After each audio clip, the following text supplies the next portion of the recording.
Hello mga kapisngay, it's me Hara. For today's video, itry ko ang gumawa ng talong burger steak.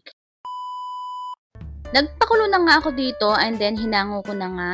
At pagkatapos ay binilatan ko na rin to at hinugasan. Dito ko na nga lang nilagay yung talong. Kailangan nyo rin palang alisin yung ulo ng talong dyan. Hindi ko na nga pala ginamit yung blender dahil dito lang sa tinidor ay okay na. Naglagay nga lang pala ako ng harina, cornstarch, magic sarap, betchin, at saka nagpainit na nga pala ako ng kawali. Pag mainit na ang iyong kawali ay ilagay mo na rin tong mantika. Kumuha nga rin pala ako ng sandok at para dito ko lalagay ang ating talong.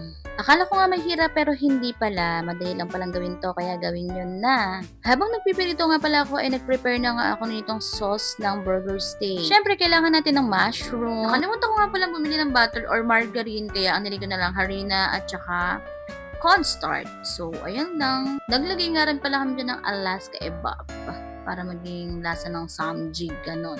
Okay naman ang lasa ng sauce, pero mas better pa rin kung merong butter o kaya margarine. Madali lang palang gawin at kayang-kaya nyo rin gawin, kaya gawin nyo na. Meron nga pala akong bisitang dumating. Marcy, what is that? Hello? Marcy! Ano tawag sa luto na yan? Burger steak.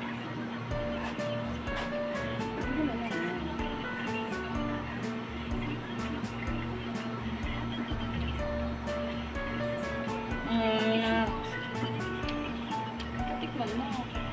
Ano yung sauce na yan? Gatas. Ba't di yun? Gatas. Kasi nagkamali ako, Marcy. Wala kasing butter. Yun ang kulang. Butter na nga lang ang kulang kaya nga hindi masyadong perfect pero okay naman ang lasa. Ayun lang. Bye-bye!